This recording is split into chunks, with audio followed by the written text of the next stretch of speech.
வருஷமாக தேவ சன்னதியிலே நான் ஜெபித்த போது ஆண்டவர் நம்மளோடு பேசும்படி என் இருதயத்தில் வைத்த ஒரு வார்த்தை, தானியேல் தீர்க்கதரிசியின் புஸ்தகம் 12ஆம் அதிகாரம் அதனுடைய 10வது வசனம். அநேகர் சுத்தமும் வெண்மையுமாக்கப்பட்டு புடமிடப்பட்டவர்களாய் விளங்குவார்கள், துன்மார்க்கரோ துன்மார்க்கமாய் நடப்பார்கள். துன்மார்க்கரில் ஒருவனும் உணரான், ஞானவான்களோ உணர்ந்து கொள்ளுவார்கள். துன்மார்க்கரில் ஒருவனும் உணரான், ஞானவான்களோ உணர்ந்து கொள்ளுவார்கள். ஞானவான்கள் உணர்ந்து கொள்ளுவார்கள் என்று வேதத்திலே நாம் வாசிக்கிறோம். இந்த கடைசி நாட்களிலே நாம் வந்திருக்கிறோம். உணர்ந்து கொள்ளக்கூடியவர்கள், the wise can understand என்று வேதத்திலே நாம் வாசிக்கிறோம். இந்த சாயங்கால வேளையில நாம் ஒவ்வொரு பகுதியிலே நாம் இருந்தாலும், வித்தியாசமான சூழ்நிலையிலே நாம் இருந்தாலும், ஆண்டவர் நம்மோடு பேச விரும்புகிற வார்த்தையை நம்முடைய கண்களை காதுகளை அல்ல, நம்முடைய இருதயத்தை திறந்து நாம் கவனிப்போமானால் நிச்சயமாக ஆவியானவர் நம்மோடு பேச முடியும், கிரியை செய்ய முடியும். ஞானவான்களோ உணர்ந்து கொள்ளுவார்கள். துன்மார்க்கன் ஒரு நாளும் ஒருவனும் உணர முடியாது. இன்னைக்கு அநேக விஷயங்களை உணரக்கூடாதவர்களாக, we cannot understand, அநேக விஷயங்களை உணர முடியாதவர்களாக இருக்கிறோம். தானியேலை குறித்து வேதவசனம் சொல்லுகிறது, அந்த சணல் ஆடை தரித்த ஒரு புருஷன் நின்று கொண்டு அநேக விஷயங்களை அந்த அதிகாரத்திலே பேசுகிறதை நாம பார்க்கிறோம். ஆனாலும் தானியேல் 12:9 நாம் வாசிக்கிறோம், 8வது வசனம், நான் அதை கேட்டும் அதன் பொருளை அறியவில்லை. ஆகையால் என் ஆண்டவனே, இவைகளின் முடிவு என்னமா இருக்கும் என்று கேட்டேன். எங்கே உணர்த்தப்படுதல் இல்லையோ, எங்கே சரியான ஒரு ரைட் அண்டர்ஸ்டாண்டிங் நமக்கு கிடைக்கலையோ, அங்க நமக்கு குழப்பம் அதிகரிக்கிறது, கலக்கம் அதிகரிக்கிறது. இன்னைக்கு இருக்கிற யங் ஜெனரேஷன் அல்லது ஆண்டவரை விசுவாசிக்கிற யாரா இருந்தாலும் சரி, ஒரு விஷயத்தினுடைய பொருள் அர்த்தம் நமக்கு அறியப்படாவிட்டால் அங்கே குழப்பம் ஆரம்பிக்கப்படுகிறது. வேதத்திலே நாம் வாசிக்க முடியும், அநேக இடங்களில் சொப்பனங்களுக்கு அர்த்தம் தெரியாமல், பல விஷயங்களுக்கு புரியாத தன்மை இல்லாதபடியினால குழப்பம் அதிகரித்து கொண்டிருக்கிறதை நாம பார்க்க முடியும். ஆனால் வேத வசனம் சொல்லுகிறது, 9வது வசனம், அதற்கு அவன், தானியேலே போகலாம், இந்த வார்த்தைகள் முடிவு காலம் மட்டும் புதை பொருளாக வைக்கப்பட்டும் முத்திரிக்கப்பட்டும் இருக்கிறது. தானியேலோடு அந்த மனுஷன் சொல்லுகிறார், சணல் நூல் ஏபோத் தரித்த மனுஷன் சொல்லுகிறார், தானியேலே நீ போகலாம், இந்த வார்த்தைகள் முடிவு காலம் மட்டும் புதை பொருளாக இருக்கும், அது முத்திரிக்கப்பட்டும் இருக்கும். எனக்கு அருமையான வாலிப சகோதரா, வாலிப சகோதரி, அநேக விஷயங்கள் நமக்கு புரியப்படாமலும் விளங்காமலும் இருப்பதற்கு காரணம் அவைகள் புதை பொருளாக முத்திரிக்கப்பட்டும் இருக்கிறது. ஆனால் வெளிப்படுத்தின விசேஷம் 22ஆம் அதிகாரம் 10ஆம் வசனத்திலே நாம் வாசிக்கும் போது ஆண்டவர் தெளிவாக வேதத்திலே நாம் வாசிக்கிறோம், 22:10, பின்னும் அவர் என்னை நோக்கி, இந்த புஸ்தகத்தில் உள்ள தீர்க்க தரிசன வசனங்களை முத்திரை போட வேண்டாம், காலம் சமீபமாயிருக்கிறது. இதை அறிந்திருக்கிற நீங்களும் நானும் ஒன்றை புரிந்து கொள்ள வேண்டும். we are in the end times, கடைசி நிமிஷங்களிலே நாம் இருந்து கொண்டிருக்கிறோம். தானியேலின் நாட்களிலே அவைகள் முத்திரை போடப்பட்டும் அவைகள் புதை பொருளாகவும் இருக்கிறது என்று சொன்ன ஆண்டவர் வெளிப்படுத்தின விசேஷத்திலே சொல்லுகிறார், இனி இந்த தீர்க்க தரிசன வசனங்களை முத்திரை போட வேண்டாம், காலம் சமீபமாய் இருக்கிறது. அதைத்தான் சுவிசேஷத்திலே நாம் வாசிக்கிறோம். இயேசு சொல்லுகிறார், அநேகர் இதை காணவும் கேட்கவும் விரும்பினார்கள், ஆனால் அதை காணவும் கேட்கவும் முடியாமல் போனார்கள். ஆனால் இதை காணவும் கேட்கவும் பாக்கியம் பெற்ற நீங்களும் நானும் பாக்கியம் உள்ளவர்கள் என்று சொல்லி ஆண்டவர் நம்மை குறித்து சொல்லுகிறார். பழைய ஏற்பாட்டு பரிசுத்தவான்கள் எவ்வளவேனும் சளைத்தவர்கள் அல்ல. ஆண்டவருக்காக பரதேசியாக, ஆண்டவருக்காக நிராயுத பாணிகளாக எல்லாவற்றையும் இழந்து வாழ்ந்த போதிலும் வேதம் சொல்லுகிறது, அவர்கள் காணவும் கேட்கவும் விரும்பியும் அவர்களால் காணவும் கேட்கவும் கூடாமல் போயிற்று. ஆனால் இந்த சந்ததி பாக்கியம் உள்ளது. ஹோ ரபலபா ஷந்தலபா தியாரபா. இருக்கிற இடங்களில் வாய்களை திறந்து நீங்க ஜெபிக்க முடியுமானா, பிரதர் சிஸ்டர், வாயை திறந்து ஆண்டவருக்கு நன்றி செலுத்துவோம். ஆண்டவரே, இந்த ஜெனரேஷன் ஒருவேளை this is the wicked time, இது ஒரு மோசமான காலகட்டமா இருந்தாலும் இந்த ஜெனரேஷன்ல நீர் எங்களை வைத்திருக்கிறீர். முத்திரிக்க ஆண்டவரே சில வார்த்தைகளை எங்களுக்கு முத்திரை போடாமல் வைத்திருக்கிறீர். அதற்காக நாம் ஆண்டவருக்கு நன்றி செலுத்தணும். தானியேலின் நாட்களிலே அவைகளுடைய அர்த்தம் தானியேலுக்கு விளங்கவில்லை. அப்பொழுது தானியேலை பார்த்து புருஷன் சொல்லுகிறார், இது முத்திரிக்கப்பட்டிருக்கிறது, இது புதை பொருளாய் இருக்கிறது. ஆனால் யோவானிடத்திலே சொல்லுகிறார், இதை நீ முத்திரை போட வேண்டாம், இது புதை பொருளாய் இருக்க வேண்டாம், என் பிள்ளைகளுக்கு எல்லாவற்றையும் நான் வெளிப்படையாக புரிந்து கொள்ளும்படி நான் விரும்புகிறேன். ஞானவான்களோ உணர்ந்து கொள்ளுவார்கள், ஞானவான்களோ உணர்ந்து கொள்ளுவார்கள். யாக்கோபு 1:5 நாம் வாசிக்கிறோம், ஒருவன் ஞானத்திலே குறைவுள்ளவனாய் இருந்தால் சம்பூர்ணமாய் கொடுக்கிறவரிடத்திலே கேட்டு பெற்றுக்கொள்ள கடவன், ஒருவரையும் அவர் கடிந்து கொள்ளாதவர் என்று வேதத்திலே நாம் வாசிக்கிறோம். இந்த சாயங்கால வேளையில சில நிமிஷங்கள் தேவனுடைய சமூகத்திலே நாம் இருக்க போகிறோம். ஆண்டவர்கிட்ட கேட்கணும், ஆண்டவரே எங்களை உணர்வுள்ளவர்களாய் மாற்றும். Lord, make us understand your scripture, Lord. எங்களுக்கு உம்முடைய காரியங்களை புரிந்து கொள்ள, உணர்ந்து கொள்ள எங்களுக்கு கிருபை தாரும். வேதம் சொல்லுகிறது, ஈசா என்கிற அடிமரத்திலிருந்து ஒரு வேர் துளிர்க்கும் என்று சொல்லி பலவிதமான காரியங்களை நம்ம பார்க்கிறோம். அதுல ஸ்பிரிட் ஆஃப் அண்டர்ஸ்டாண்டிங்,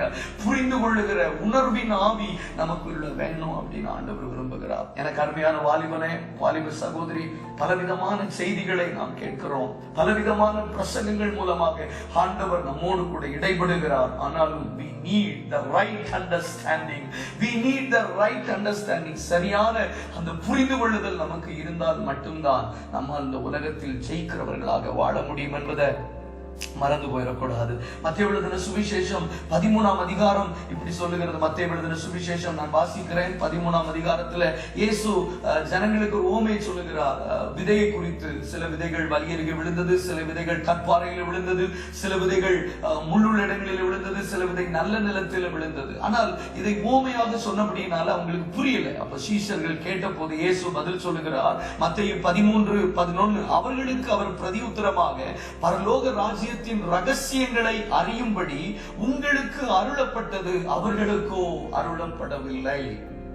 ஆண்டவர் சொல்றாரு, இதை புரிந்து கொள்ளும்படி இந்த அண்டர்ஸ்டாண்டிங் உங்களுக்கு அருளப்பட்டிருக்கிறது, அவர்களுக்கோ அருளப்படவில்லை. Listen carefully please. உங்களுக்கு அருளப்பட்டிருக்கிறது, அவர்களுக்கு அருளப்பட. to you has been granted.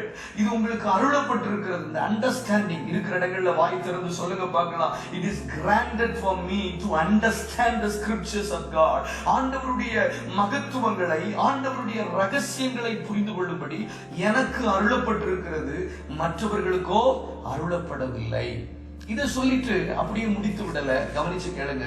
12வது வசனம், உள்ளவன் எவனோ அவனுக்கு கொடுக்கப்படும், பரிபூரணமும் அடைவான். இல்லாதவன் எவனோ அவனிடத்தில் உள்ளதும் எடுத்துக் கொள்ளப்படும். What does it mean? இதனுடைய அர்த்தம் என்ன? உங்களுக்கு அருளப்பட்டது, அவர்களுக்கு அருளப்படவில்லை. அதனுடைய கண்டினியூட்டி தான் அந்த வசனம். நல்லா கவனிச்சு பாருங்க. இந்த பரலோக ராஜ்யத்தினுடைய ரகசியங்களை அறியும்படி உங்களுக்கு அருளப்பட்டது, அவர்களுக்கு அருளப்படவில்லை சொல்லிவிட்டு அடுத்த வசனத்திலே வாசிக்கிறோம், உள்ளவன் எவனோ அவனுக்கு கொடுக்கப்படும், பரிபூரணமும் அடைவான். இல்லாதவன் எவனோ அவனிடத்தில் உள்ளதும் எடுத்துக் கொள்ளப்படும். அப்படின்னா என்னன்னா, உங்களுக்கு ஒரு அண்டர்ஸ்டாண்டிங் ஆண்டவர் தந்திருக்கிறாரு. அந்த அண்டர்ஸ்டாண்டிங் யார் உடையவர்களா இருக்கிறார்களோ அவர்களுக்கு கொடுக்கப்படும். அந்த அருளப்பாடு, அந்த அருளப்பட்ட அந்த அண்டர்ஸ்டாண்டிங்கை உடையவர்களுக்கு இன்னும் கொடுக்கப்படும். அவர்கள் they will have an abundance. அவர்களுக்கு பரிபூரணமும் அடைவார்கள். எனக்கு அருமையான வாலிபனே, வாலிப சகோதரி, how to increase, how to get increase in our every area அப்படின்னு பல காரியங்கள் இருந்தாலும் ஆண்டவர் சொல்றாரு, உங்க அண்டர்ஸ்டாண்டிங் உங்களுக்கு அருளப்பட்டிருக்கிற, ஒருவேளை கவனிச்சு கேளுங்க, நமக்கு பிராக்டிக்கலான சில விஷயங்கள் நாம் அறிந்து கொள்ள வேண்டும். வசனத்தை புரிந்து கொள்ளும்படி ஒரு சின்ன ஒரு கிருபையை கர்த்தர் நமக்கு தந்திருக்கலாம். வசனத்தை அதை அறிந்து அதனுடைய மீனிங் சொல்லும்படி ஒரு கிருபை தந்திருக்கலாம். ஒரு ட்ரீமை இன்டர்பிரட் பண்ணக்கூடிய கிருபை தந்திருக்கலாம். ஒரு பாடலை நல்ல விதத்துல பாடக்கூடிய ஒரு ரைட் அண்டர்ஸ்டாண்டிங் ஆண்டவர் தந்திருக்கலாம். 4 பேர்கிட்ட பேசக்கூடிய ஒரு நல்ல அண்டர்ஸ்டாண்டிங் ஹார்ட் ஆண்டவர் தந்திருக்கலாம். சிலர் பேசுவதை புரிந்து கொள்ளக்கூடிய ஒரு நல்ல அண்டர்ஸ்டாண்டிங் நமக்கு இருக்கலாம். ஆண்டவர் சொல்றாரு, அந்த அண்டர்ஸ்டாண்டிங் உள்ளவன் எவனோ அவனுக்கு கொடுக்கப்படும், அவன் பரிபூரணமும் அடைவான். அப்போ இந்த இந்த இந்த இந்த ராத்திரி வேளையில நீங்களும் நானும் ஒரு சத்தியத்தை புரிந்து கொள்ள வேண்டும். பரிசுத்த ஆவியானவர் என்னை தெளிவாக பாரப்படுத்தி பேச சொன்னார். உள்ளவன் எவனோ அவனுக்கு கொடுக்கப்படும், அவன் பரிபூரணமும் அடைவான். வேகமா சில விஷயங்களை நாம சொல்லி நாம் ஜெபிக்க போகிறோம். மத்தேயு 25ஆம் அதிகாரத்துல நாம வாசிக்கிறோம் 16வது வசனம்.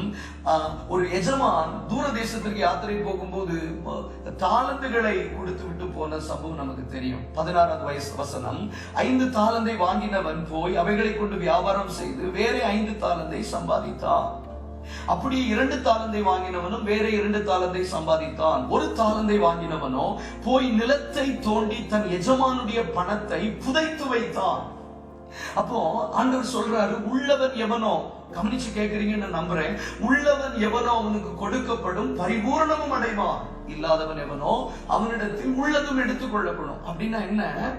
இந்த ஆண்டவர் என்ன சொல்றாருன்னா, யார் பரிபூரணம் அடைய முடியும் அப்படின்னு கேட்டீங்கன்னா, those who practice it, அதை பிராக்டிஸ் பண்றவர்கள், அதை நடைமுறைப்படுத்துகிறவர்கள், அதை செயலாக்குகிறவர்கள். நீங்க கவனமா கேளுங்க. one who practice it, one who practice it. நான் சொன்ன இந்த வார்த்தைகளை ஒருவன் கேட்டு அதன்படி நடந்து என்று நாம வாசிக்கிறோம். one who practice it. எந்த ஒரு மனுஷன் அதை பிராக்டிஸ் பண்ணுகிறானோ அந்த மனுஷனுடைய வாழ்க்கையில தான் வேதம் சொல்லுகிறது, அவனுக்கு முதல்ல கொடுக்கப்படும், இரண்டாவது அவன் பரிபூரணம் அடைவான். இன்னைக்கு நம்முடைய வாழ்க்கையில சில விஷயங்கள் கொடுக்கப்பட வேண்டுமானால் you need to practice something. If you want to get abundance in your spiritual life or whatever it may be, எந்த எல்லையில நீங்க ஒரு abundanceல வரணும்னா you should practice it. ஆனா இன்னைக்கு யங்கர் ஜெனரேஷன்ல ஆண்டவர் வேதனைப்படுற ஒரு பெரிய விஷயம் என்னன்னு கேட்டீங்கன்னா, பிராக்டிஸ் பண்றதுக்கு ஆள் இல்லை, பிராக்டிஸ் பண்றதுக்கு ஆள் இல்லை. ஆண்டவர் சொல்றாரு, யார் ஒரு நபர் நான் கொடுக்கிற அந்த லிட்டில் அண்டர்ஸ்டாண்டிங், ஆண்டவர் சொல்றாரு, கொஞ்சத்துல உண்மை உள்ளவன் அநேகத்தின் மேல அதிகாரியா இருக்கலாம். அப்ப ஆண்டவர் முதல்ல எப்படி கொடுக்கிறாரா? லிட்டில், கொஞ்சம் தான் கொடுக்கிறார். அப்ப அதை பிராக்டிஸ் பண்ணணும். உங்ககிட்ட பேசிட்டு இருக்கிறேன்னா, ஆண்டவர் என் வாழ்க்கையில முதல்லயே எல்லாத்தையும் எனக்கு கொடுத்துடல, முதல்ல எனக்கு நல்ல கவனிங்க. there are 2 steps. முதல்ல உள்ளவன் எவனோ அவனுக்கு கொடுக்கப்படும். முதல்ல உள்ளவனா இருக்கணும், முதல்ல உள்ளவனா இருக்கணும். இரண்டாவது கொடுக்கப்படும், மூன்றாவது அவன் பரிபூரணம் அடைவான். நீங்க எழுத முடிந்தா எழுதிக்கோங்க. முதல்ல உள்ளவனா இருக்கணும். at least you should have a little, at least you should have a little. ஏதோ ஒன்று ஆண்டவர் உங்களுக்கு தந்திருக்கிறார். தங்கச்சி, தம்பி, பிரதர், சிஸ்டர், ஏதோ ஒன்று ஆண்டவர் தந்திருக்கிறார். ஒன்றும் தராமல் ஒரு மனுஷனை ஆண்டவர் விடுவதில்லை. சவுலுடைய வேலைக்காரனை குறித்து வேதம் சொல்லுகிறது. 1 சாமுவேல் 9ஆம் அதிகாரத்துல, நாம் கொண்டு வந்த தின்பண்டங்கள் எல்லாம் செலவழிந்து போயிட்டேன்னு சொன்ன பிறகும் அந்த வேலைக்காரன் சொல்றான், இன்னும் என்னிடத்துல 1/4 சேக்கல் வெள்ளி இருக்கிறது. அந்த 5000 பேர் பிரசங்கம் கேட்ட இடத்துல ஒரு சிறு பையனிடத்துல 5 மீனும் 5 அப்பமும் 2 மீனும் இருந்தது. அந்த தீர்க்கதரிசியினுடைய அந்த மனைவி, அவன் புத்திரனுடைய மனைவி, அவன் இறந்து போனான்.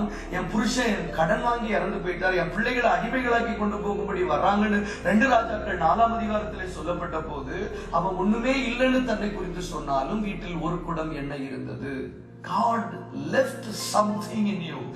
ஏதோ ஒன்றை கர்த்தர் நமக்குள் வைத்திருக்கிறார். அதை தான் உள்ளவன் எவனோன்னு ஆண்டவர் சொல்றார். உள்ளவன் எவனோ, உள்ளவன் எவனோ, ஏதோ ஒன்றை கர்த்தர் நமக்கு தந்திருக்கிறார். முதல்ல உள்ளவனா இருக்கணும். இரண்டாவது உள்ளவன் எவனோ அவனுக்கு தான் கொடுக்கப்படும். மூன்றாவது அவன் பரிபூரணம் அடைகிறான். இப்போ முதலாவது பரிசுத்த ஆவியானவர் இந்த சாயங்கால வேளையில நம்மோடு பேசுகிற ஒரு விஷயம், practice it. வாய் திறந்து எனக்கு கேட்கலனாலும் பரவாயில்ல, just open your mouth and confess it to the Lord. ஆண்டவரே கன்ஃபஸ் பண்ணுங்களே, ஆண்டவரே I should practice it Lord, I want to practice it Lord, what I have, என்கிட்ட இருக்கிறது என்னவோ அதை நான் பிராக்டிஸ் பண்ணணும்.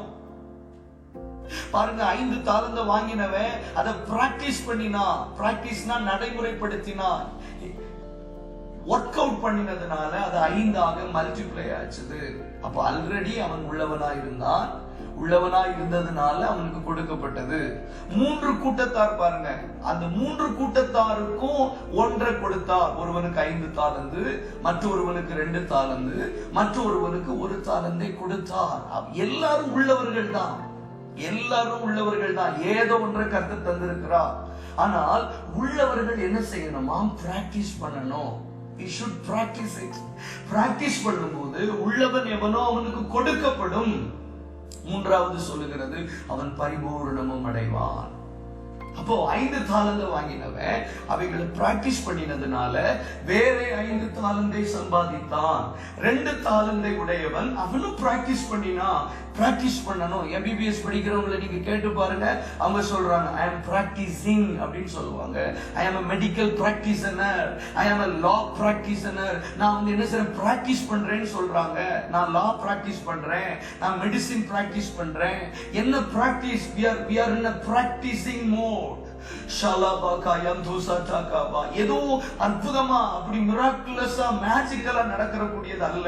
இன்னைக்கு வாலிப பிள்ளைங்க பிராக்டிஸ் பண்றது கிடையாது. ஒரு வசனத்தினுடைய வெளிச்சம் கிடைச்சதுன்னா அதை பிராக்டிஸ் பண்ணணும். அந்நிய பாஷை பேசக்கூடிய கிருபை கிடைச்சதுன்னா அதை பிராக்டிஸ் பண்ணணும். ஏதோ பாட்டு பாடும்போது நல்ல நல்ல டெம்போல பாட்டு. இன்னைக்கு நிறைய வாலிப பிள்ளைங்க அந்நிய பாஷையை பிராக்டிஸ் பண்றது கிடையாது. they have refused to do that.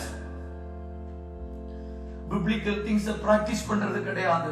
spiritual things practice பண்றது கிடையாது. practice பண்ணலனா அது எப்படிங்க abundanceல போகும்? we cannot see the abundance. உள்ளவன் எவனோ. அப்ப ஆண்டவர் சொல்றாரு, ஏதோ ஒன்று உங்களுக்கு தந்திருக்கிறார்ல, ஏதோ ஒன்று தந்திருக்கிறார். படிக்க தெரியாதவர்களுக்கு விளையாடுகிற கிருபை தந்திருக்கிறார். ஏதோ ஒரு கிருபை ஆண்டவர் தந்திருக்கிறார். உள்ளவன் எவனோ அவனுக்கு கொடுக்கப்படும். அவன் பிராக்டிஸ் பண்றான் பாருங்க. பிராக்டிஸ் பண்ணோன்னா அந்த 5 மாறுது, 2 வேற 2 மாறுகிறது. இப்போ அந்த மத்தேயு 25:18 வசனம், ஒரு தாலந்தை வாங்கினவனோ போய் நிலத்தை தோண்டி தன் எஜமானுடைய பணத்தை புதைத்து வைத்தான். இவன் பிராக்டிஸ் பண்ணல.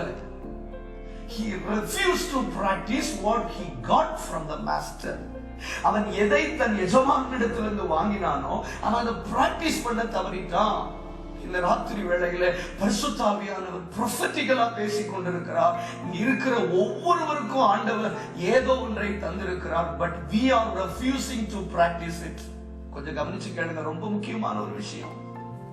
மிகுந்த பாரத்தோடு தான் ஆண்டவர் இதை பகிர்ந்து கொள்ளும்படி சொல்லுகிறார். இன்னைக்கு இருக்கிற திருச்சபை, இன்னைக்கு இருக்கிற வாலிபர்கள் எல்லாம் உடையவர்கள், but they are refused to practice it. ஷாலாபாகாயம் துசாடாபா. இன்னைக்கு எத்தனை பேர் வாய் திறந்து சொல்ல முடியும், Lord forgive me, I failed to practice what you gave to me Lord. எனக்கு நீ தந்ததை நான் பிராக்டிஸ் பண்ண தவறிட்டேன் ஆண்டவரே. கொஞ்சம் யோசிச்சு பாருங்க. பிராக்டிஸ் பண்ண தெரிந்தவனால எதையும் abundanceக்குள்ள கொண்டு போக முடியும். He can take that into the abundance. Hallelujah. இப்போ what is the reason? What is the reason? இந்த ஒரு தாலந்தை வாங்கினவன் ஏன் பிராக்டிஸ் பண்ணல, ஏன் அதை நடைமுறைப்படுத்தல, ஏன் அதை செயல்படுத்தல அப்படிங்கறத ஆண்டவர் நமக்கு கற்றுக் கொடுக்க விரும்புகிறார். ஒன்று, அவனுக்கு அதனுடைய வேல்யூ தெரியல. he don't know the value of that. அவனுக்கு அதனுடைய வேல்யூ தெரியல. அந்த தாலந்து எப்படிப்பட்டது, அந்த டேலண்ட் எப்படிப்பட்டதுங்கிற வேல்யூ அவனுக்கு தெரியல. அந்த வேல்யூ தெரியாததுனால அவன் அதை பிராக்டிஸ் பண்ணல. நீ யோசிச்சு பாருங்க, ஒரு குறிப்பிட்ட காலகட்டம் வரைக்கும் கிரிக்கெட்னா யாருக்குமே தெரியாது. ஆனா அது குறித்து ஒரு வேல்யூ வந்த பிறகு, கிரிக்கெட் விளையாடுனா இப்படி அப்படின்னு ஒரு வேல்யூ வந்த பிறகு அவன் கிரிக்கெட் விளையாட ஆரம்பிச்சிட்டாங்க இல்லையா? Football, FIFA world cup. அப்போ ஒரு வேல்யூ ஒன்று கொடுத்த உடனே, ஒரு விஷயத்துக்கு வேல்யூ தெரிஞ்ச பிறகுதான் அதை நாம பிராக்டிஸ் பண்ண தொடங்குறோம். அது வரைக்கும் நாம அதை பிராக்டிஸ் பண்றது இல்லை. இந்த ஒரு தாலந்தை வாங்கினவன் அவன் ஏன் அதை பிராக்டிஸ் பண்ணல அப்படின்னா, அவனுக்கு அதனுடைய வேல்யூ தெரியல. இன்னைக்கு நாம பேசக்கூடிய அந்நிய பாஷையினுடைய வேல்யூ நமக்கு தெரிந்திருந்தால், ஆண்டவர் நமக்கு கொடுத்திருக்கிற அந்த லிட்டில் அண்டர்ஸ்டாண்டிங் வேல்யூ தெரிந்த, நீங்க மெசேஜினுடைய கண்டென்ட் மறந்துடக்கூடாது. ஞானவான்கள் உணர்ந்து கொள்ளுவார்கள். the wise can understand. எல்லாருக்கும் அது புரியாது. அப்ப அவனுக்கு அதனுடைய வேல்யூ தெரியல. வேல்யூ தெரியாததுனால அவன் அதை என்ன செய்யல, பிராக்டிஸ் பண்ணல. உங்களுக்கு தெரியணும். இப்போ லிசன் ப்ளீஸ். அந்த 5 தாலந்து ஒருத்தருக்கு கொடுக்கப்பட்டிருக்கிறது, இன்னொருவனுக்கு 2 தாலந்து கொடுக்கப்பட்டிருக்கிறது, இன்னொருவனுக்கு 1 தாலந்து கொடுக்கப்பட்டிருக்கிறது. அப்போ இப்போ இவனுடைய எண்ணம் என்னன்னா, கவுண்டிங் நம்பர்ஸ் இல்லையா? 1 2 3 4 5 இன்னொருவனுக்கு பாருங்க 2. அப்ப கவுண்டிங் இவனுக்கு 1. அப்ப இந்த கவுண்டிங் வச்சுதான் அவன் வேல்யூவை அவன் அசைன் பண்றான். Listen very carefully. It's not about counting. It's not about counting. எங்க குவாண்டிட்டி குவாலிட்டிங்க. It's not about counting. ஒருவேளை அந்த கவனிங்க, ஒருவர் கையில 5 ரூபாய் இருக்கு. அந்த 5 ரூபாய் எப்படி இருக்குன்னு கேட்டீங்கன்னா, 1 ரூபாய் 1 ரூபாயா 5 ரூபாய் இருக்கு. அப்ப 5 காயின் இருக்கு. 1 ரூபாயா 1 ரூபாயா. இன்னொருத்தட்ட 2 காயின் இருக்கு. 2 ரூபாயா இருக்குதுன்னு வச்சுக்கோங்களேன். இன்னொருத்தட்ட ஒரே ஒரு காயின் இருக்கு. அது 10 ரூபி காயின் வச்சுக்கோங்களேன். எதுக்குங்க வேல்யூ அதிகம்? எதுக்கு வேல்யூ அதிகம்? உங்களுக்கு புரிஞ்சு கொள்வீங்கன்னு நான் கர்த்தருக்குள்ள நம்புகிறேன். God give you the right understanding. ஒருத்தட்ட 5 ரூபாய் இருக்குங்க. அந்த 5 ரூபாயும் 1 ரூபாய் 1 ரூபாயா 5 காயின் இருக்குங்க. 5 ரூபாய் இருக்கு. ஆனா இன்னொருத்தட்ட 2 காயின் இருக்கு. அந்த 2 காயினும் 2 ரூபி காயின் வச்சுக்கோங்களேன். ஒருத்தட்ட ஒரு காயின் தான் இருக்கு. அந்த ஒரு காயினும் 10 ரூபி காயின்னா எதுக்கு வேல்யூ அதிகம்? We are all seeing the countings. 5 தாலந்து அவனுக்கு இருக்கு, அவனுக்கு 2 தாலந்து இருக்கு, இவனுக்கு 1 தாலந்து இருக்கு. No, not like that. ஒருவேளை ஆண்டவர் உங்களுக்கு 1 தாலந்து கொடுத்திருந்தாலும் அதனுடைய வேல்யூ 5 தாலந்தை விட அதிகமா இருக்கலாம்ல. ஒருவேளை ஆண்டவர் உங்களுக்கு கொடுத்திருக்கிற அந்த 1 தாலந்து அந்த 2 தாலந்தை விட அதிகமா இருந்திருக்கலாம்ல. நீங்க இதை கம்ப்ளீட் பண்ணும்போது நிச்சயமா இதை நீங்கள் அறிந்து கொள்வீங்க. We all see the countings. We all see the countings. 1 2 3 4 5 1 2. No. வேதம் சொல்லுகிறது அவனுக்கு 5 தாலந்து இருந்தது, இவனுக்கு 2 தாலந்து இருந்தது, இவனுக்கு 1 தாலந்து. He counted. அவனுக்கு 5 இருக்கு, உனக்கு 2 இருக்கு, எனக்கு 1 இருக்கு. It is had no value. இதுக்கு வேல்யூ இல்லைன்னு இவன் நினைச்சிட்டான். அதனாலதான் அவன் அதை மண்ணில புதைத்து வைத்திருந்திருக்கலாம். Value your talents. ஆண்டவர் உங்களுக்கு கொடுத்த தாலந்துகளை வேல்யூ பண்ணுங்க. தங்கச்சி, தம்பி, brother, sister. It's not about counting. நீங்க இந்த சத்தியத்தை புரிந்து கொள்ளணும். நிறைய பேர் அதை புரிந்து கொள்றது இல்ல. Counting, we are all counting. இரண்டாவது கம்பேரிசன். அவனுக்குள்ள கம்பேரிசன் ஸ்பிரிட். அவனுக்கு 5 இருக்கு, அவனுக்கு 2 இருக்கு, எனக்கு 1 தானே கிடைச்சது. கம்பேரிட்டிவ் ஸ்பிரிட் உங்களை பிராக்டிஸ் பண்ண விடக்கூடாதபடி தடை பண்ணிரும். உங்களை ஒரு விஷயத்துல பிராக்டிஸ் பண்ணக்கூடாதபடி உங்களை தடை பண்ணிரும். Comparative spirit. மூன்றாவது, மத்தேயு 25 அதிகாரம் 25வது வசனம் சொல்லுகிறது, ஆகையால் நான் பயந்து போய் உமது தாலந்தை நிலத்தில் புதைத்து வைத்தேன். ஃபியர். ஏன் அந்த தாலந்தை பிராக்டிஸ் பண்ணல? பயம். ஃபியர். தேவன் நமக்கு பயமுள்ள ஆவியை கொடாமல் பலமும் அன்பும் தெளிந்த புத்தியுள்ள ஆவியை கொடுத்திருக்கிறார். பயம், அநேகருக்குள்ள பயம். அதனாலதான் they are not ready to practice it. இந்த கூகுள் மீட்ல இருக்கிற ஒவ்வொருவருக்கும் ஆண்டவர் டேலண்ட்ஸ் கொடுக்கிறார். ஆனா but you should value it. Don't be comparative. யாரையும் கம்பேர் பண்ணாதீங்க, பயப்படாதீங்க. இவனுக்குள்ள இந்த 3 காரியங்கள் அவனுக்கு வேல்யூ பண்ண தெரியல. ஒண்ணுன்னு சொன்ன உடனே அதுக்கு வேல்யூ இல்லைன்னு அர்த்தமா? ஒண்ணுன்னா holy. The word one refers to holy. Holyனா என்ன தெரியுமா? one God. Holy, one God. There is only one God. One. எனக்கு அருமையானவர்களே, இன்னைக்கு நம்ம என்ன செய்யறோம்னா, என்னுடையது 1, அதனால எனக்கு வேல்யூ இல்லை. அவங்களை விட என்னோடது கம்மியா இருக்கு, அதனால நான் பிராக்டிஸ் பண்ணல. நான் பயப்படுறேன், எனக்கு இந்த 1 தானே இருக்குது, இந்த 1 வச்சுட்டு நான் என்ன செய்ய முடியும்னு பிராக்டிஸ் பண்ணல. Listen very carefully. இந்த ராத்திரி வேளையில பல விஷயங்கள், ஒரே ஒரு காரியம் உங்க இருதயத்தை தொட்டா போதும். அநேக வாலிப பிள்ளைங்க இன்னைக்கு இருக்கிறீங்க. நிறைய விஷயங்களை நீங்க என்ன நினைச்சிட்டு இருக்கிறீங்கன்னா, எனக்கு அப்படி, நான் கவுண்டிங்ல கம்மியா இருக்கிறேன், கம்பேரிட்டிவ்லி நான் கம்மியா இருக்கிறேன், எனக்கு பயமா இருக்கு, அதனாலதான் அவன் பிராக்டிஸ் பண்ணல. அவர்களுடைய 5 தாலந்தை விட உன்னுடைய 1 தாலந்து மேன்மையானதா இருக்கலாம். எப்படி நான் இதை சொல்றீங்க அப்படின்னு நீங்க கேட்கலாம்.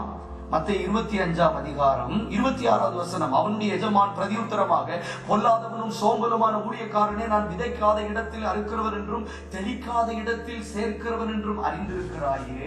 அப்படியானால் நீ என் பணத்தை காசுக்காரர் வசத்தில் போட்டு வைக்க வேண்டியதாக இருந்தது. யார் வசமா போட்டு வைக்க வேண்டியதா இருந்தது?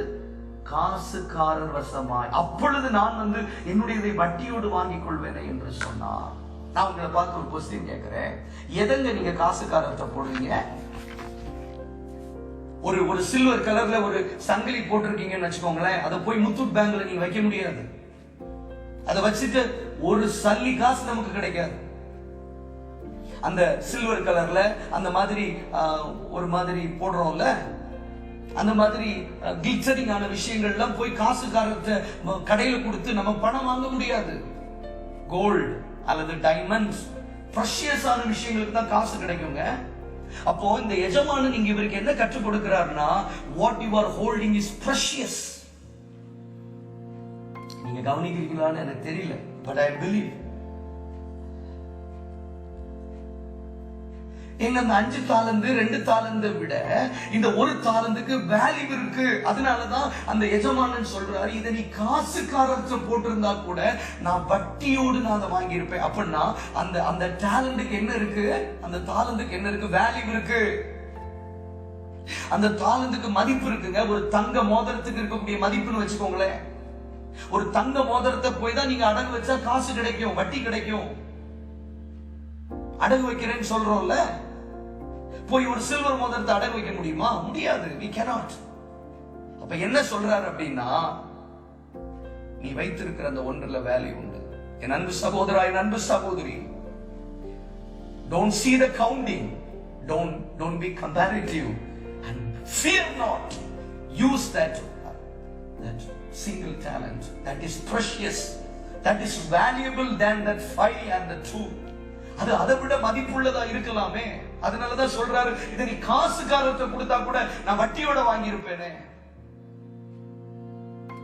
இவ்வளவு நாள் நான் அதை வேல்யூ பண்ணாம விட்டது. அதுதான் ரைட் அண்டர்ஸ்டாண்டிங் நமக்கு இல்ல, நமக்கு சரியான புரிந்து கொள்ளுதல் இல்லை. அதான் ஞானவான்கள் தான் உணர்ந்து கொள்ள முடியும். எனக்கு 5 தரல, எனக்கு 2 தரலன்னு நீங்க சண்டை போடுறதெல்லாம் நிறுத்திட்டு, எனக்கு என்னோட வேல்யூ இல்லைன்னு சொல்றதை நிறுத்திட்டு, பயப்படுறதை நிறுத்திட்டு, எங்க இந்த 1 தாலந்தை நீங்க கவனிச்சு கேட்டீங்கன்னா உங்களுக்கு பிரயோஜனமா இருக்கு. இந்த 1 தாலந்தை நீ காசுக்காரர்கிட்ட கொடுத்திருந்தா கூட வட்டி முதலுமா நான் வாங்கி இருப்பேன்னு சொல்றேன். அப்படின்னா that is precious ன்னு சொல்ல வரா. அதை விட பியூட்டிஃபுல்லான ஒரு விஷயம் என்ன தெரியுமா?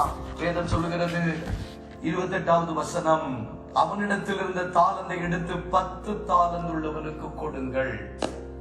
என் கூட சேர்ந்து வாசிக்கிறீங்களா? மத்தேயு 25:28, அவனிடத்தில் இருக்கிற தாலந்தை எடுத்து 10 தாலந்து உள்ளவனுக்கு கொடுங்கள். அப்படின்னா என்ன?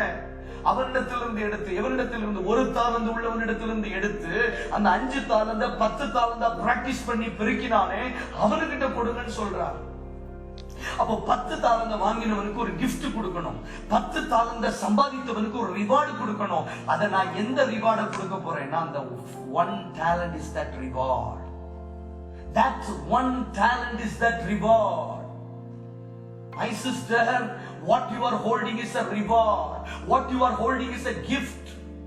இப்பதான் அந்த 1 தாலந்து வைத்திருக்கிறவனுக்கு தெரிய வந்திருக்கும், இந்த 1 தாலந்த 10 தாலந்து வைத்திருக்கிறவனுக்கு கிஃப்டா கொடுக்கிறார்னா, அப்ப இந்த 1 தாலந்தினுடைய வேல்யூ எவ்வளவு பெரியது.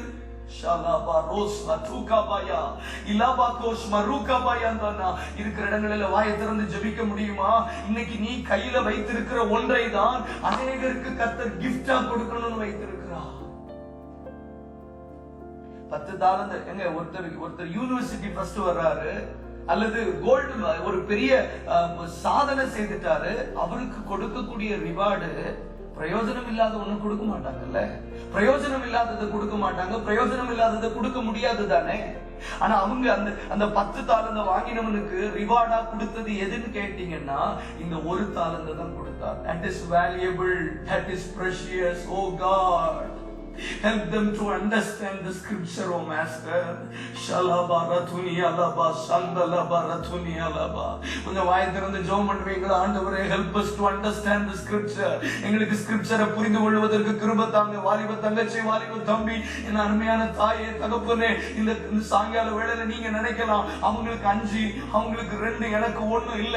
உங்களுடைய 1 மற்றவர்களுக்கு ரிவார்டா இருக்கக்கூடிய அளவிற்கு பிரஷியஸ் ஆனது. நீங்க அதை பிராக்டிஸ் பண்ண தொடங்குவீங்கன்னா இதோ உங்களுக்கு கொடுக்கப்படும். நீங்கள் பரிபூரணமும் அடைய போகிறீர்கள். You are going to receive anointing in abundance way. You are going to receive the Holy Ghost, the anointing in abundance way.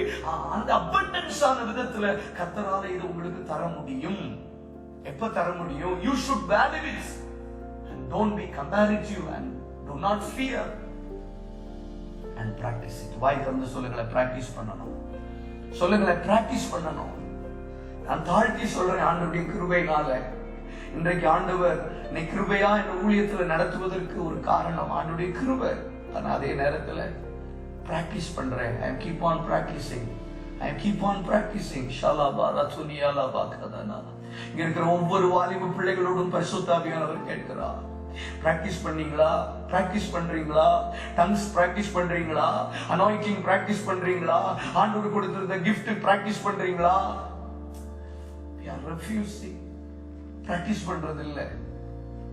ஈஸியா சொல்லிடுறோம், எனக்குள்ளது வேல்யூ இல்லைன்னே, நான் அப்ப அவங்கள மாதிரி இல்லைன்னே அப்படின்னு பயந்து போய் உட்கார்ந்து இருக்கிறோம். ஆண்டவர் சொல்றாரு, உன்னுடைய 1 தாலந்து விலையேற பெற்றது, அதுக்கு மதிப்பு அதிகம். அத 10 தாலந்து உடையவனுக்கு கிஃப்டா கொடுக்கிற அளவுக்கு வேல்யூ உள்ளதுங்கிறத நீங்க புரிந்து கொள்ளணும். We need right understanding. We need right understanding. கரங்களை உயர்த்தி ஆண்டவருக்கு நல்ல ஸ்தோத்திரப்படுங்க பார்க்கலாம். ஹalleluya. இரண்டாவதாக ஏசாயா 29ஆம் அதிகாரம். ஏசாயா 29ஆம் அதிகாரம். ஏசாயா 29ஆம் அதிகாரம் அதனுடைய 11வது வசனத்திலிருந்து நான் வாசிக்கிறேன். ஆதலால் தரிசனம் எல்லாம் உங்களுக்கு முத்திரிக்கப்பட்ட புஸ்தகத்தின் வசனத்தை போலிருக்கும். வாசிக்க அறிந்திருக்கிற ஒருவனுக்கு அதை கொடுத்து, நீ இதை வாசி என்றால் அவன், இது என்னால் கூடாது, இது முத்திரிக்கப்பட்டிருக்கிறதுன்னு சொல்றான். அல்லது வாசிக்க தெரியாதவனிடத்தில் புஸ்தகத்தை கொடுத்து, நீ இதை வாசி என்றால் அவன், எனக்கு வாசிக்க தெரியாதுன்னு சொல்றான். வாசிக்க தெரிஞ்ச ஒருத்தட்ட கொடுத்தாலும் அது முத்திரிக்கப்பட்டிருக்கிறதுன்னு சொல்றான். வாசிக்க தெரியாத ஒருவனிடத்தில் கொடுத்தால் வாசிக்க தெரியாதுன்னு சொல்றான். This is the state of today's church. இன்னைக்கு சபையினுடைய நிலைமை இதுதான். நல்ல படித்தவர்களுக்கும் தெரியல, படிக்காதவர்களுக்கும் தெரியல. நல்ல படித்தவங்க சொல்றாங்க, ஐயோ it was sealed, concealed ன்னு சொல்றாங்க. படிக்காதவங்க சொல்றாங்க, எனக்கு வாசிக்க தெரியாதுன்னு சொல்றாங்க. ஒரே ஒரு ரீசன் தாங்க. ஏன் அந்த ரைட் அண்டர்ஸ்டாண்டிங் இல்ல? ஞானவான்கள் உணர்ந்து கொள்ளணும். ஏன் எப்ப உணர்ந்து கொள்ள முடியும்னா 13வது வசனம் நான் வாசிக்கிறேன். Listen carefully please. இந்த ஜனங்கள் தங்கள் வாயினால் என்னிடத்தில் சேர்ந்து தங்கள் உதடுகளினால் என்னை கனம் பண்ணுகிறார்கள். ஒரு டிரான்ஸ்லேஷன் சொல்லுது, they are doing lip service. They are doing lip service. lip service ah லிப்ல service செய்றாங்க ஆண்டவருக்கு. but their hearts are far away from me. அவருடைய இருதயம் எனக்கு தூரமா இருக்கிறது ஆண்டவர் வேதனைப்படுறார். இரண்டாவது, intimacy with God. intimacy with God. நீங்க ஆண்டவரோடு எவ்வளவு இன்டிமேட் ஆகுறீங்களோ அவ்வளவு சீக்கிரம், அவ்வளவுக்கு அதிகம் உங்களுக்கு ரைட் அண்டர்ஸ்டாண்டிங் உண்டாகும். முதல்ல நம்ம ஆண்டவர் கற்றுக் கொடுத்தார் practicing make you abundance and practicing help you to understand more and make your life abundance. இரண்டாவது, intimacy with God. படிக்க தெரிஞ்ச ஒரு கூட்டம் இன்னைக்கு இருக்கு. படிச்சவங்களுக்கும் படிக்காதவங்களுக்கும் வித்தியாசம் இல்ல. படிக்க தெரிஞ்சவனும் அப்படிதான் இருக்கிறான், படிக்க தெரியாதவனும் அப்படிதான் இருக்கிறான். ரெண்டு கூட்டத்தையும் சொல்றாரு. அவன் சொல்றான் இது முத்திரிக்கப்பட்டிருக்கிறது, இவன் சொல்றான் வாசிக்க தெரியலன்னு. ஒரே ஒரு ரீசன் தான், their hearts are far away from me. இதை கேட்டுக்கொண்டிருக்கிற வாலிபனே, வாலிப சகோதரி, are you doing the lip service? உள்ளத்திலிருந்து ஆராதனை எழும்பலையே, உள்ளத்திலிருந்து ஸ்தோத்திரங்கள் எழும்பலையே. நீ பேசுற அந்நிய பாஷை கூட லிப் சர்வீஸா தானே இருக்கு. Lip service. ஓரபா தரபா காயதுசனபா. இருதயத்திலிருந்து ஒரு ஆராதனை வரணுங்க. இருதயத்திலிருந்து எந்த அளவுக்கு நீங்க ஆண்டவரோடு இன்டிமேட் ஆகுறீங்களோ அந்த அளவுக்கு ரைட் அண்டர்ஸ்டாண்டிங் உங்களுக்கு உண்டாகும். எந்த அளவுக்கு இன்டிமசி ஆகுறீங்களோ அந்த அளவுக்கு ரைட் அண்டர்ஸ்டாண்டிங் உங்களுக்கு உண்டாகும். நீங்க தேவனோடு நெருங்க நெருங்க நெருங்க நெருங்க நெருங்க உங்களுக்கு ஆண்டவரை குறித்த ரைட் அண்டர்ஸ்டாண்டிங், ஸ்கிரிப்சரை குறித்த ரைட் அண்டர்ஸ்டாண்டிங், உங்க ஃபியூச்சரை குறித்த ரைட் அண்டர்ஸ்டாண்டிங், உங்க எதிர்காலம் நீங்க முத்திரிக்கப்பட்டது மாதிரி you cannot identify your future. குழப்பமா இருக்குல்ல? ப்ளீஸ் தயவு செய்து இந்த கீஸை மட்டும் நீங்க பிடிச்சுக்கோங்க. Intimacy with God. வேதம் சொல்கிறது, 2 வசனம் வாசிக்கிறேன். ஆதியாகமம் 39 அதிகாரம் 20-21. ஆதியாகமம் 39 அதிகாரம் 20-21. ஆதியாகமம் 39 20-21 வாசிக்கிற. யோசேப்பின் எஜமான் அவனை பிடித்து ராஜாவின் கட்டளையால் காவலில் வைக்கப்பட்டவர்கள் இருக்கும் சிறைச்சாலையில் அவனை ஒப்புவித்தார். அந்த சிறைச்சாலையில் அவன் இருந்தான். கர்த்தரோ யோசேப்போட இருந்து. யோசேப்பு சிறைச்சாலையில் இருக்கிறாரு, ஆனா கர்த்தர் அவனோட இருந்தார். Even in the prison God was with Joseph. Even shalababa ribaka rabako shatamayaba. Whatever the situation you are in, you can intimate with God. எந்த சிச்சுவேஷன்ல வேணாலும் இருக்கலாம். You may be in a hostel, you may be in a bachelor room, whatever the circumstances it may be, whatever the atmosphere it may be, you can intimate with God. எங்க பிரிசன்ல ஜெயில்ல ஒரு மனுஷனால கர்த்தரோட intimate ரிலேஷன்ஷிப்ல வாழ முடியுமானா we can. கர்த்தரோ யோசேப்போட இருந்து. 2 நாளாகமும் என்ன வாசிக்கிறோம்? 2 நாளாகமும் 15 அதிகாரம் 2-3 வசனம் என்ன வாசிக்கிறோம்? நீங்கள் கர்த்தரோடு இருந்தால் கர்த்தர் உங்களோடு இருப்பார். If you be with God and God be with you. அப்படிதானே பைபிள் சொல்லுது. அப்போ யோசேப்போடு கர்த்தர் இருந்தார் அப்படின்னா யோசேப்பு கர்த்தரோடு இருந்திருக்கிறார். அதனாலதான் கர்த்தர் யோசேப்போடு இருந்தார். ஒரு மனுஷன் தேவனோடு இன்டிமேட்டா இருந்தா அந்த மனுஷனால ஒரு ரைட் அண்டர்ஸ்டாண்டிங் மீனிங்ஃபுல் லைஃப் வாழ முடியும். இன்னைக்கு நமக்கு என்ன தேவை? தேவ சந்நிதியில திறந்த இதயத்தோடு ஆண்டவர் சொன்னதை மட்டும் நான் பங்கு வைக்கிறேன். என் பிள்ளைங்களை லிப் சர்வீஸ் செய்யறதெல்லாம் நிறுத்த சொல்றேன். Stop every lip service. எல்லா உதட்டளவு ஆராதனை நிறுத்தப்படட்டும். ஃபேமிலி பிரேயர்ல உதட்டளவு ஜெபத்தை நிறுத்துங்க ப்ளீஸ்.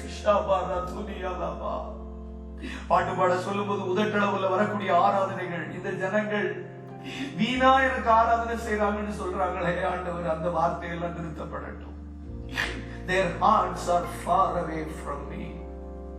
மதுரை நல்ல சமாரியன் சபை வாலிப பிள்ளைகளோடு ஆண்டவர் பேசுறார். என்ன பேசுறார்? Your heart is far away from me. சிறைச்சாலையில் ஒரு மனுஷனால தேவனோடு இன்டிமேட்டா இருக்க முடியுமானா? Situation is not a barrier. Situation is not a barrier. Every relationship without communication will die. எந்த ஒரு உறவும் பேச்சுவார்த்தை இல்லைன்னா அந்த உறவு செத்து போயிருங்க. எந்த ஒரு ரிலேஷன்ஷிப்பும் பேச்சுவார்த்தை இல்லைன்னா அந்த ஒரு ரிலேஷன்ஷிப் செத்து போயிடும். Every relationship without communication surely it will die. ஆண்டவரோடு பேசி எத்தனை மாதம் ஆச்சு சகோதரி? ஆண்டவரோடு பேசி இருதயத்திலிருந்து பேசி குமரி அழுது எத்தனை நாட்கள் ஆச்சு? ஆராதனை நேரத்துல ஆண்டவரோடு பேசணுங்க. எகு சொல்றாரு, என் இருதயம் உன் இருதயத்தோட செம்மையா இருக்கிறது போல உன் இருதயம் செம்மையா இருக்கிறதா? ஆண்டவர் இருதயத்தை பார்க்கிறவர். ஆதியாகமம் 40:8 யோசேப்பு சொல்றார், சொப்பனத்துக்கு அர்த்தம் சொல்லுவது தேவனுக்குரியது. Please tell me, I will interpret that dream சொல்றார். தேவனோடு இன்டிமேட்டா இருக்கிற ஒரு மனுஷனுக்கு ரைட் அண்டர்ஸ்டாண்டிங் இருக்குங்க. ரைட் அண்டர்ஸ்டாண்டிங் இருக்கும். வேதம் சொல்லுகிறது, யோசேப்பு தேவனோடு இன்டிமேசியா இருந்ததுனால, அவனுக்கு ரைட் அண்டர்ஸ்டாண்டிங் இருந்ததுனால அவன் சிறைச்சாலையில் இருந்து சிலரை விடுவிக்கிறவனாய் மாறப்பட்டான். You can help others to escape. You can help others to escape. நீங்க சிலரை விடுவிக்கிறதுக்கு காரணமா மாறிடுவீங்க. If you have the right understanding, ஆண்டவரோடு நல்ல தொடர்புல இருந்து பழகிட்டீங்கன்னா நீங்க மற்றவங்களை விடுதலை ஆக்குறவங்களா மாறிடுவீங்க. ரெண்டாவது, you cannot live an ordinary life. ஒரு சாதாரணமான வாழ்க்கை வாழ முடியாது. சிறைச்சாலையில் இருந்தாலும் ஆர்டினரி. நான் காலேஜ்ல படிக்கும் போதே நான் என்னுடைய ஸ்டாஃபுக்கு, என்னுடைய காலேஜ்ல இருக்கிறவங்களுக்கு எல்லாம் ஜெபித்தேன். ஏன் அப்படின்னா, I cannot live an ordinary life because I was intimate with God. Still God is helping me to get close to him. அவர்கிட்ட இன்னும் இன்டிமேட் ஆகிறது கிருபை தர்றார். ஒரு ரைட் அண்டர்ஸ்டாண்டிங் உள்ள மனுஷனால ஹையர் பிளேசஸ்ல வாக் பண்ண முடியும். வேதம் சொல்லுகிறது, ஆதியாகமம் 41:38, தேவ ஆவியை பெற்ற இந்த மனுஷனை போல வேறு ஒருவன் உண்டோ? எங்க கவனிச்சு கேளுங்க, தேவ ஆவியை பெற்ற இந்த மனுஷனை போல ஒருவன் உண்டோன்னு கேட்கறதுக்கு என்ன காரணம் தெரியுமா? இவர் பிசாசு துரத்தினதுனால அல்ல, வியாதிகளை சுகப்படுத்தினதுனால மட்டுமல்ல. Right understanding.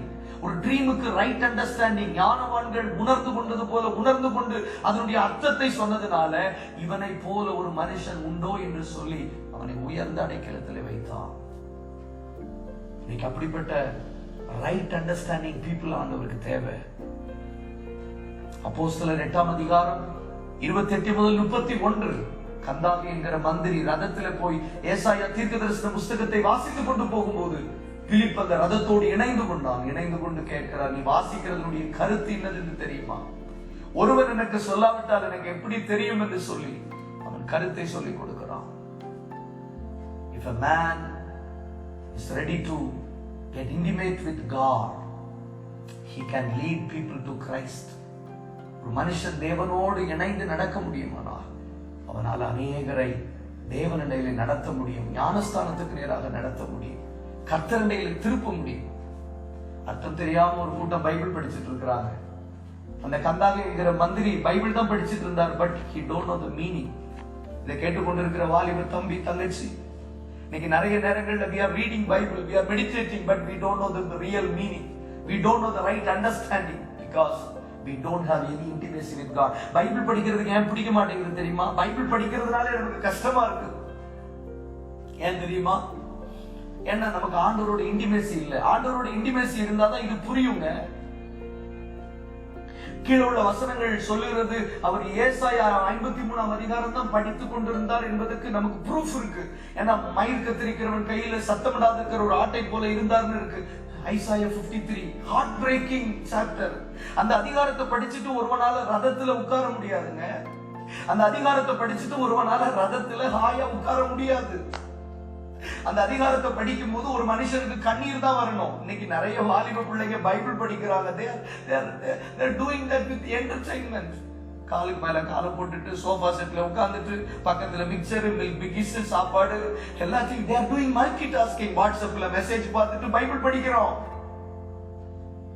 ரைட் அண்டர்ஸ்டாண்டிங் இருந்துச்சுன்னா இந்த பைபிளை வச்சுட்டு கதறுவீங்க. If you have the right understanding with the scriptures, you will cry. Shalaba ratuni alaba. I am not emotional. எனக்கு ஆண்டவர் பாரப்படுத்துறது நான் சொல்றேன். சரியான ஒரு அண்டர்ஸ்டாண்டிங் இருந்திருந்தா அந்த பைபிளை நம்மளால சந்தோஷமா படிக்க முடியாதுங்கிறத விட வேதம் நமக்கு மன மகிழ்ச்சியா இருந்தாலும் ஆண்டவருடைய பாரம் நம்மை கப்பி பிடிக்கும். கந்தாகிக்கு அந்த வசனத்தினுடைய மீனிங் தெரியல, அதனாலதான் அழுதா. ஒண்ணுமே தெரியல, சமாதானமா ரதத்துல போய் கொண்டிருந்தான். அர்த்தம் தெரிந்தவன் ரதத்தோடு இணைந்து கொண்ட போது அர்த்தத்தை சொல்ல சொல்ல அவன் ரதத்திலிருந்து கீழறங்கினான், ஆணவத்திலிருந்து கீழறங்கினான். சிலர் ரதத்தை குறித்தும் சிலர் குதிரைகளை குறித்தும் மேன்மை பாராட்டுகிறார்கள். நாங்களோ எங்கள் தேவனாகிய கர்த்தருடைய நாமத்தை குறித்து மேன்மை பாராட்டுவோம் என்று சொன்னது போல ரதம் பெருமை குறிக்கிறது, ஆணவத்தை குறிக்கிறது. அந்த ரதத்திலிருந்து ஒரு மனுஷனை கீழே இறக்கி நடக்க வைத்து அவனை ஞானஸ்தானம் என்பது அர்ப்பணிப்பு, சாக்ரிஃபைஸ், சப்மிஷன். அந்த அர்ப்பணிப்புக்கு நேரே நடத்துவதற்கு ஒரு ரைட் அண்டர்ஸ்டாண்டிங் பீப்புள் தேவை. இந்த கூட்டத்தில் அப்படிப்பட்ட வாலிபர்களை ஆண்டவர் தேடிக்கொண்டிருக்கிறார். இன்னைக்கு பைபிளை வேடிக்கை காட்டுகிற வேதாகமத்தை வைத்து வேத வசனங்களை வைத்து புரட்டி வேத வசனங்களை காட்டி தவறான புரிந்து கொள்ளுதலை கொண்டு ஜனங்களை மதியிழக்கப்படுகிற ஒரு கூட்டத்தின் மத்தியில் சிடி ஸ்டட் என்கிற ஒரு ஊழியக்காரர் ஃபர்ஸ்ட் ஜெனரேஷன்ல ஊழியம் செய்த ஒரு தேவ மனுஷன். அவருடைய பிரசங்கத்தை கேட்டு மனுஷர்கள் 2 நாட்கள் 3 நாட்கள் அழுகை நிறுத்தாமல் அழுது கொண்டே இருப்பார்களாம். எனக்கு அருமையானவர்களே, வேதத்தை குறித்த சரியான அண்டர்ஸ்டாண்டிங் நமக்கு வருமானால் நம்மால ரதத்தில் இருக்க முடியாது. எஸ்தருக்கு முதல் தடவை மொர்தெகாய் சொல்லி அனுப்பப்பட்ட போது முதல் தடவை எஸ்தருக்கு சரியான அண்டர்ஸ்டாண்டிங் இல்லை. ஆனா செகண்ட் டைம் எஸ்தருக்கு சரியான அண்டர்ஸ்டாண்டிங் வந்த போது அவள் சொன்னா, நான் செத்தாலும் சாகிறேன், நான் ராஜாவின் இடத்துல பிரவேசிப்பேன்னு சொன்னான். ஆண்டவர் உனக்கு right அண்டர்ஸ்டாண்டிங்கை தந்தாதான் you can do something for God. எதையாவது ஒன்றை ஆண்டவருக்காக செய்ய முடியும். ஃபர்ஸ்ட் டைம் எஸ்தர் கிட்ட மொர்தெகாய் சொல்லி அனுப்பின போது அவளுக்கு ரைட் அண்டர்ஸ்டாண்டிங் இல்ல. சோ நிறைய ரீசன் சொல்றா, இல்ல ராஜாவுடைய அழைப்பு இல்லாம போக கூடாது, வரக்கூடாது. ஆனா செகண்ட் டைம் ரைட் அண்டர்ஸ்டாண்டிங் வந்த பிறகு அவள் அழுகிறாள், நான் செத்தாலும் சாவேனே தவிர ராஜாவுடைய சமூகத்தில் பிரவேசிப்பேன், எனக்காகவும் விண்ணப்பம் பண்ணுங்கள் சொல்லுகிறாள். என்றைக்கு அந்த ரைட் அண்டர்ஸ்டாண்டிங் உனக்கு வரும் தம்பி, என்றைக்கு அந்த ரைட் அண்டர்ஸ்டாண்டிங் உனக்கு வந்துடும் தங்கச்சி, எத்தனை பிரசங்கம் கேட்டாலும் அது வராது. ஆண்டவர் சொல்லுகிறார், ஞானவான்களோ அதை உணர்ந்து கொள்ளுவார்கள். அப்போ ஒரு ரைட் அண்டர்ஸ்டாண்டிங் எப்போ வருது அப்படின்னா, தேவனோடு இன்டிமேசி, நல்ல உறவுல இருக்கும்போது you can help others to escape. மற்றவர்கள் விடுதலை ஆவதற்கு நீ காரணமாவாய். இரண்டாவது, you cannot live an ordinary, நீ நினைத்தா கூட ஒரு ஆர்டினரி லைஃப் உன்னால வாழ முடியாது, உங்களால வாழ முடியாது. மூன்றாவது, you will live in the higher places, not in a prison life. ஒரு சிறைப்பட்ட வாழ்க்கையில ஹையர் பிளேசஸ்ல வாழ முடியும். நாலாவது, you can lead people to Christ. கந்தாகை மந்திரிய பிலிப்பு நடத்துறது போல இயேசுவுக்குள்ள நடத்த முடியும். ஐந்தாவது, மரண வாசனையை அழிக்க முடியும். தானியேல் 2ஆம் அதிகாரம் வேதம் சொல்லுகிறது, தானியேல் 2:17, பாபிலோன்ல இருக்கிற எல்லா ஞானிகளும் அழிக்கப்படாதபடிக்கு தானியேல், சாத்ராக், மேஷாக், ஆபேத்நேகோ தேவனோடு நெருங்கினார்கள். ஜெபம் பண்ணி நெருங்கி அந்த மறைபொருளுக்கு அர்த்தம் கண்டுபிடித்த ரைட் அண்டர்ஸ்டாண்டிங் அநேகர் மரணம் அடையாதபடிக்கு காப்பாற்றினார்கள். இந்த கருமையானவர்களே, கடைசியாக நான் சொல்லி நான் முடிக்க விரும்புகிறேன். வெளிப்படுத்தின விசேஷம் 5ஆம் அதிகாரத்தில் ஒரு பெரிய சத்தம் உண்டாகிறது. வெளிப்படுத்தின விசேஷம் 5ஆம் அதிகாரத்தில் ஒரு பெரிய சத்தம். 2-3 வசனம். 3வது வசனம், வானத்திலாவது பூமியிலாவது பூமியின் கீழாவது ஒருவனும் அந்த புஸ்தகத்தை திறக்கவும் அதை பார்க்கவும் கூடாது. வானத்திலாவது பூமியிலாவது ஒருவனும் அந்த புஸ்தகத்தை திறந்து வாசிக்கவும் அதை பார்க்கவும் பாத்திரவானாக காணப்படாததினால் நான் மிகவும் அழுதேன். I weep greatly. நான் மிகவும் அழுதேன். யோவான் அப்போஸ்தலன் மிகவும் அழுதானா. There is no one is there to read and open. இதை வாசிக்கவும் இதை திறக்கவும் ஒருவனும் பாத்திரவானாக இல்லையே நானுதான். உடனே மூப்பரில் ஒருவன் சொன்னான், நீ அழ வேண்டாம், இதோ யூதா கோத்திரத்து சிங்கமும் தாவீதின் வேறுமானவர் அந்த புஸ்தகத்தை திறக்கவும் அதன் 7 முத்திரைகளை உடைக்கவும் செய்து கொண்டிருக்கிறார். இன்னைக்கு நமக்கு ஒரு ரைட் அண்டர்ஸ்டாண்டிங்கை தருவதற்கு ஒருவர் ஜெயம் கொண்டிருக்கிறார், ஒருவர் சிலுவையில் ரத்தம் சிந்திருக்கிறார், தாவீதின் வேறுமானவர். எல்லாரும் நம்ம அறிக்கை செய்வோமானால், இதுவரையிலும் திறக்கப்படாதவைகள் திறக்கும், இதுவரையிலும் முத்திரிக்கப்படாதவைகள் முத்திரம். God is going to unmount and show it to you. வேகமா நான் சொல்லி முடிக்கிறேன். 2 ராஜாக்கள் 6ஆம் அதிகாரம் 15ஆம் வசனத்துல எலிசாவுடைய வேலைக்காரன் தூரத்தில் இருக்கிற மலையில சத்துருக்களுடைய பாளையம் இருக்கிறதை கண்ணார காண்கிறான். சத்துருக்களுடைய பாளையம் மலையில் சுத்தி இருக்கிறதை கண்ணார கண்டான். ஆனா வேதம் சொல்லுகிறது, எலிசாவை சுற்றிலும் இருக்கிற அக்கினிமயமான ரதங்களையும் குதிரைகளையும் பார்க்க அவனால் கூடாமல் போயிற்று. It is easy to see the evil things. அசுத்தமான காரியங்களை, வேண்டாத விஷயங்களை, சத்துருடைய காரியங்களை பார்க்கிறது ரொம்ப ஈஸி இல்ல? யூடியூப்ல ஒரு விஷயத்தை பார்க்கிறது ரொம்ப ஈஸி, ட்விட்டர்ல, இன்ஸ்டாகிராம்ல ஒரு விஷயத்தை பார்க்கிறது ரொம்ப easy. But it is too hard to see the spiritual thing. எலிசாவை சுற்றிலும் இருக்கிற அக்கினிமயமான ரதங்களையும் குதிரைகளையும் பார்க்க அவனால முடியல. பக்கத்துல நிற்கிற தேவ மனுஷனுக்கு கூட இருக்கிற ஆவிக்குரிய அனுபவத்தை பார்க்கிறதுக்கு அவனால முடியல. ஆனா ரொம்ப தூரத்தில் இருக்கிற சத்துருவின் சேனை அவனால பார்க்க முடியுது. 2 ராஜாக்கள் 6:17 எலிசா ஜெபம் பண்றார், ஆண்டவரே இவன் கண்களை திறந்தருளும். Give him the right understanding and insight. இவன் கண்களை திறந்தருளும்னு கேட்ட போது, அவன் கண்களை திறந்தருள போது எலிசாவை சுற்றிலும் அக்னிமயமான ரதங்களும் குதிரைகளும் இருக்கிறத கண்டானா. என் அன்பு தம்பி, என் அன்பு தங்கச்சி, சகோதரா சகோதரி, ஐயா அம்மா, சத்துருடைய விஷயம் ரொம்ப தூரமா இருந்தாலும் ஈஸியா பார்த்துடுறோம்ல, ஈஸியா புரிந்து கொள்வது இல்ல. ஆனா ஆண்டவருடைய காரியங்களை புரிந்து கொள்ளவோ அறிந்து கொள்ளவோ நம்மளால முடியல. ஒரு பரிசுத்தவான் ஜெபிக்கிறார். என்ன ஜெபிக்கிறார் தெரியுமா?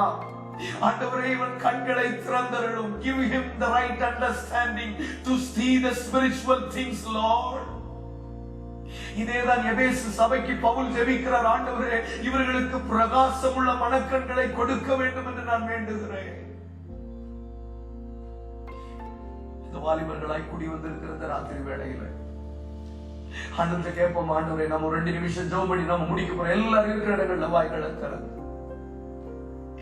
ஒரு தாலந்தோ 2 தாலந்தோ 5 தாலந்தோ உபயோகித்தோர் சிறிதானதோ பெரிதானதோ பெற்ற பணி செய்து முடித்தோர் அழகாய் நிற்கும் யார் இவர்கள்? திரளாய் நிற்கும் யார் இவர்கள்? சேனை தலைவராம் இயேசுவின் போர்த்தளத்தில் அழகாய் நிற்கும் யார் இவர்கள்? இந்த ராத்திரி வேளையிலே பரிசுத்த பிதாவே, நசரேயனாகிய இயேசு கிறிஸ்துவின் நாமத்தில் ஞானவான்கள் உணர்ந்து கொள்ளுவார்கள். தானியேலுடைய நாட்களிலே முத்திரை போட்டு வை என்று சொன்ன ஆண்டவர், ஆண்டவரை வெளிப்படுத்தின விசேஷத்திலே யோவானிடத்திலே இனி அது முத்திரை போட வேண்டாம், காலம் சமீபமாக இருக்கிறது என்று சொல்லி ஆண்டவரை யார் யாருக்கு நீர் அருளி இருக்கிறீரோ அந்த ரைட் அண்டர்ஸ்டாண்டிங்கை பிராக்டிஸ் பண்ணுவதற்கு கிருபை தாரும். ஆண்டவரே அந்த 5 தாலந்தை உடையவன் பிராக்டிஸ் பண்ணினா, 2 தாலந்தை உடையவன் பிராக்டிஸ் பண்ணினா, but the talent that he had, he refused to practice. அவன் அதை பிராக்டிஸ் பண்ணுவதற்கு மறுத்தான். அவன் பிராக்டிஸ் பண்றதுக்கு மறுத்ததுக்கு காரணம், he don't know the value of that. அவனுக்கு அதனுடைய வேல்யூ தெரியல. அவன் கம்பாரிசனா இருந்தான், அவன் பயந்தான். இன்றைக்கு ஆண்டவர் சொல்லுகிறார், ஒருவேளை மற்றவர்கள் வைத்திருக்கிற 5ஐ விட, மற்றவர்கள் வைத்திருக்கிற 2ஐ விட உங்களிடத்தில் இருக்கிற 1ற்கு மதிப்பு அதிகமாக இருக்கலாம். Who knows?